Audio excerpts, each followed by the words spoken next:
When I pulled into my driveway that night, the house lights were blazing like I'd left every room on for a reason I couldn't remember. That was the first thing that felt wrong. The second was the silence. No music drifting through the walls, no TV noise, no sound of her heels pacing the kitchen like usual. My work truck ticked as it cooled, that sharp metal sound echoing in the quiet. And for a second, I just sat there gripping the steering wheel, feeling like I was about to walk into something I hadn't agreed to. I'd been on my feet for 12 straight hours at the hospital, elbows deep in a dying HVAC unit that quit in the middle of a surgical wing. My back ached, my hands reeked of industrial cleaner, and all I wanted was a hot shower and whatever leftovers might still be in the fridge. Instead, I had a feeling, cold, heavy, and unmistakable, that tonight wasn't going to be simple. Before we go any further, do me a favor. If you like real stories with hard choices, raw emotions, and twists you don't see coming, hit subscribe, tap the like button, and leave a comment. It helps more than you think, and trust me, you'll want to stick around for this one. I walked in through the side door and dropped my keys into the ceramic bowl on the counter. They clinked louder than usual. I didn't even get my boots halfway off before I saw her, standing in the kitchen doorway, arms crossed, wearing that black dress she only put on when she wanted to make a point. Her name is Lauren. We'd been married just under 2 years, though most days it felt longer in the worst way. She looked at me like I was late for something important. "We need to talk," she said. I sighed. "Can I at least get my boots off?" "No," she replied, stepping closer. "This is important." That look was in her eyes again, the one that meant she'd spent all day rehearsing this moment. I straightened up and waited. I'd learned not to interrupt. She took a breath. "I went to the mall today with Ashley and Brittany," she said, "and I saw the perfect bag. Designer. All the women at the gym have one. It would go perfectly with my new wardrobe." I said nothing. There was always more. "It's $4,000. For a second, I honestly thought I misheard her. 4,000. We had 1,700 in savings. That money was supposed to fix the roof, the one that leaked into the spare bedroom every time it rained hard. I stared at her, waiting for the punchline that never came. "You're joking," I said. Her face hardened. "I'm not joking. I deserve nice things. I work hard too, you know." She worked part-time as a receptionist at a dental office. 20 hours a week. I didn't say that out loud. I'd learned what happened when I did. "We can't afford that," I said carefully. "The roof needs fixing. And we're still paying off the credit card from your Miami trip." She waved her hand like I'd swatted a fly. "Get over it. You never want me to have anything nice. You're always making excuses." Something settled in my chest then. Not anger.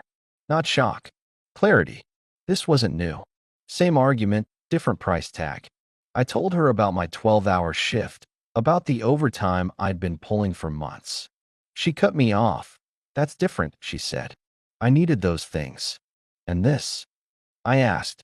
"I need this too," she snapped. "I'm embarrassed showing up with my old bag." Embarrassed. Over a bag. I looked at her and realized she meant it. Completely. Calmly, I said, "We're not buying a $4,000 bag." Her eyes widened, then narrowed. She pointed at me. "Fine. Then you're sleeping on the couch until you apologize and buy it." I paused. Then I nodded. "Okay." That stopped her cold. "Okay," she repeated. "Yeah," I said. "The couch is fine." She stared at me like I'd spoken another language. This wasn't how our fights went. Usually I argued. She cried. I gave in. Not tonight. "Well, good," she said finally, grabbing her purse. "I'm going out. Ashley invited me downtown. Don't wait up." The door slammed behind her.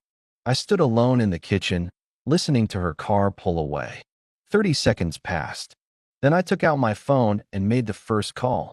And that's where this story really begins. The moment her car disappeared down the street, the house felt different. Not quiet, empty, like something had already left before I made the decision official.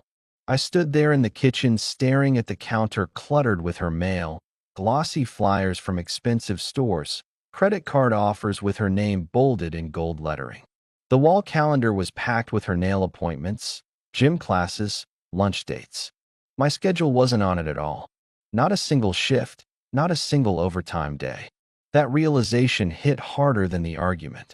I hadn't just been working myself into the ground.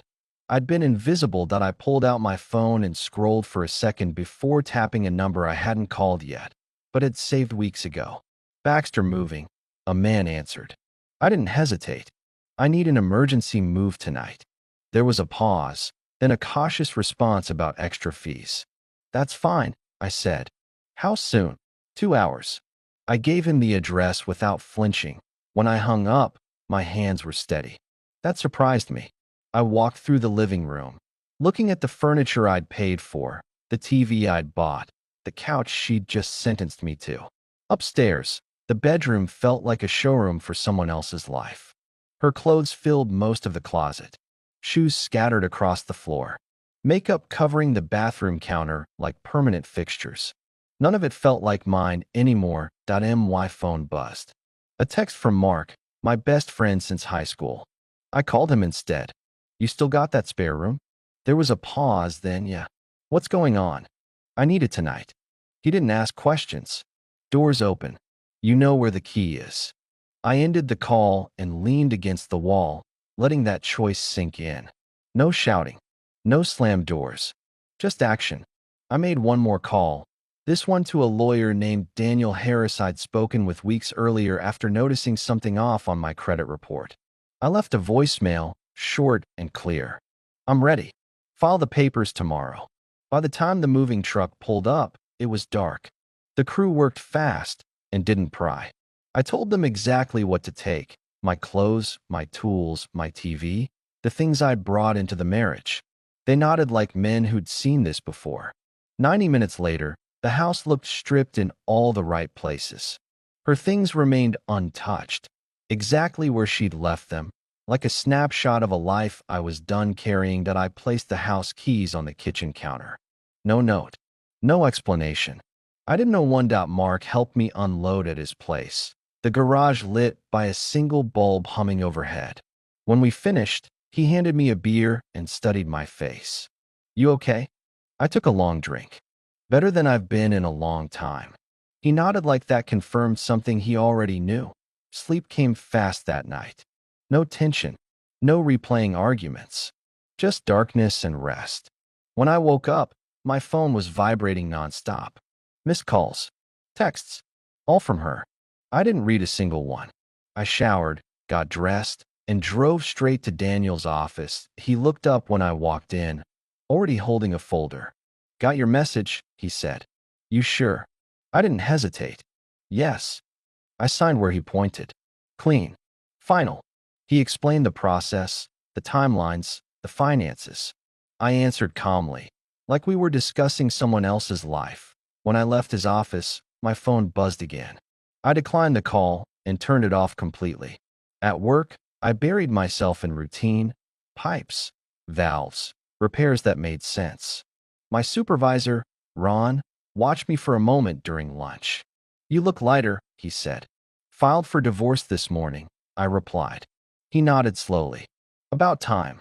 By the end of the day, there were dozens of notifications waiting. I didn't check them. Back at Mark's place, the grill was going, the sky quiet and orange. No demands, no arguments, just peace settling in, slow and unfamiliar. I didn't know what tomorrow would bring, but for the first time in a long while, I wasn't afraid of it. I didn't realize how loud silence could be until the days started stacking up, without her voice filling every corner of my head. At first, it was unsettling. I kept expecting my phone to light up with another demand, another accusation, another lecture about what I wasn't doing right. Instead, there was nothing but the hum of my alarm in the morning and the steady rhythm of work during the day. I stayed busy on purpose. Broken pipes, rusted valves, equipment no one else wanted to deal with. Physical work had a way of keeping my thoughts in line. Daniel called mid-morning on the second day. Short update. Paperwork moving.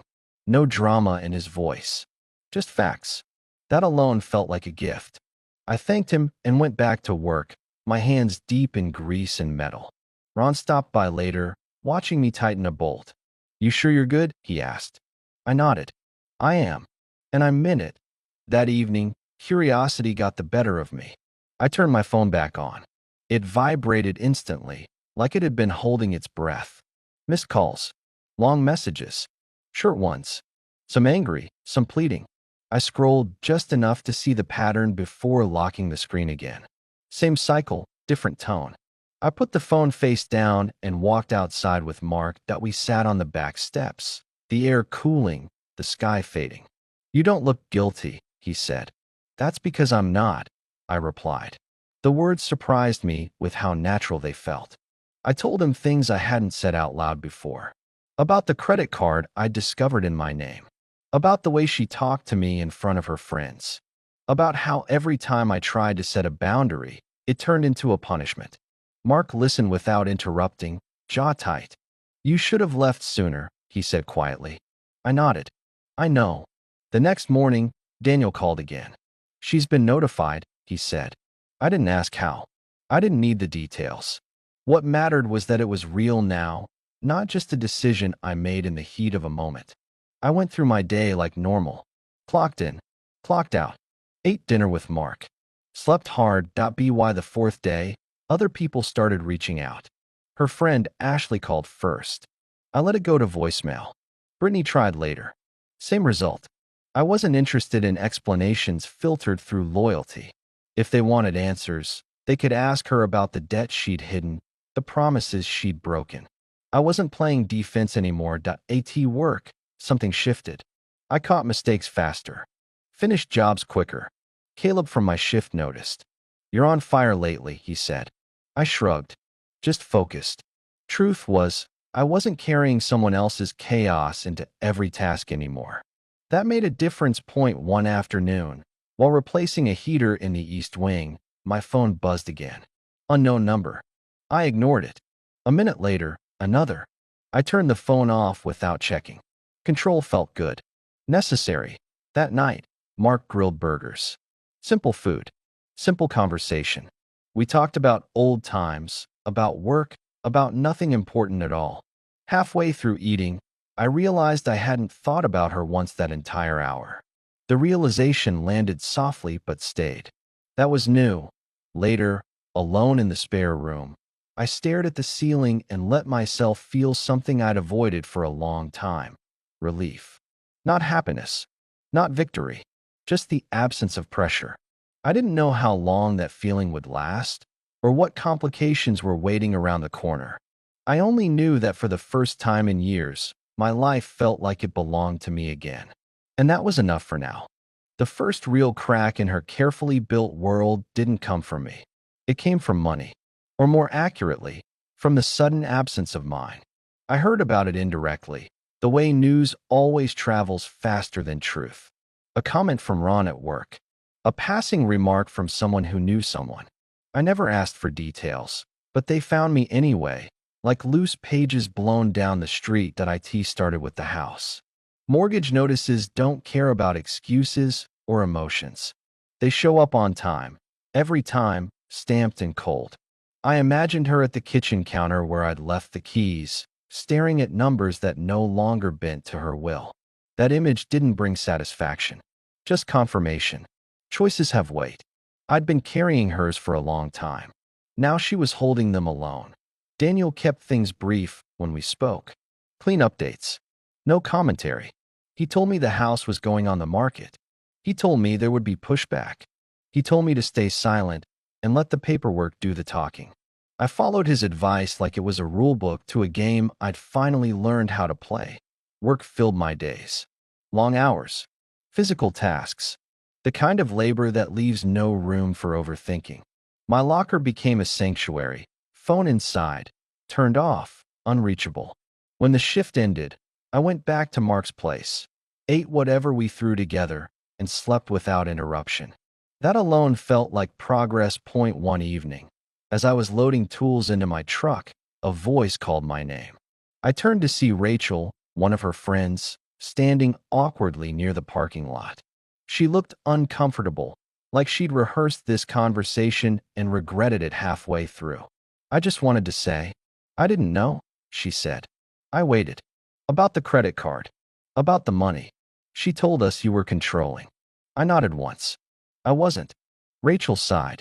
I know that now. She didn't ask for forgiveness. She didn't offer advice. She just looked tired. She's been asking everyone for help, she added. It's getting intense. I thanked her for telling me and got in my truck. That chapter wasn't mine anymore. A week later, Daniel called with numbers. Offers on the house. Lower than ideal, but realistic. Repairs mattered. Timing mattered. I told him to take the best one and move forward. When I hung up, I felt something close to closure, though I didn't name it yet. Not everyone handled the shift gracefully. Her friend Megan called me one night, anger sharp in her voice. Accusations. Blame. I let her finish before replying calmly. I mentioned the debt, the hidden account, the consequences. The line went quiet. I ended the call and blocked the number. I was done explaining reality to people who preferred a story. The sale moved fast after that. Papers, signatures, final numbers. Daniel handled everything. When the check came, I deposited it without ceremony. No celebration, just relief. That money represented time, effort, restraint. It wasn't a prize. It was mine. I started looking for a place of my own. Nothing big, nothing flashy, just quiet. When I found it, a small 2-bedroom on the other side of town, it felt right immediately. Clean, simple, affordable. The landlord liked that I paid on time and asked no questions. I moved in on a Saturday with Mark's help. Boxes stacked, walls bare, peace everywhere. The first night alone, I sat on the floor eating takeout, listening to the hum of the refrigerator. No TV noise, no complaints, no tension hanging in the air. I slept better than I had in years. The final hearing came quicker than expected. Daniel warned me she might try to talk. I told him I wouldn't engage. When the judge spoke, it was all procedural language, distant and unemotional. A few questions, a few answers. Then it was done. Years condensed into minutes. I stood, nodded once, and turned to leave. She said my name behind me. I didn't stop. Outside, Daniel shook my hand. You handled that well, he said. I exhaled slowly, like I'd been holding my breath without realizing it. The weight I'd carried didn't fall off all at once. It lifted gradually, quietly, as I walked back to my truck and drove away. That night, I went to the gym for the first time in a long while.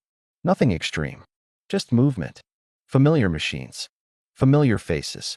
A nurse from work, Claire, nodded hello. We talked casually. No history, no expectations, just conversation. It felt easy. As I drove home later, windows down, music low, it hit me. Not happiness, not victory, stability.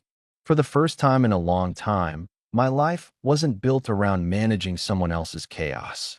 It was built around me, and that was something worth protecting. Life didn't explode into fireworks after everything ended. It settled, quietly. Honestly, that was better. My days found a rhythm that didn't require recovery time. Work, gym, home.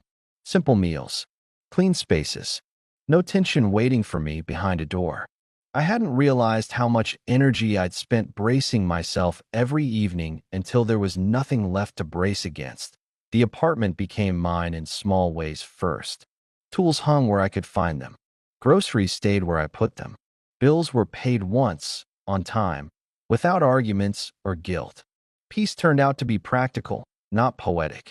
And I liked that I started taking better care of myself without trying to prove anything to anyone. Back at the gym, I kept it basic. Weights, cardio, consistency.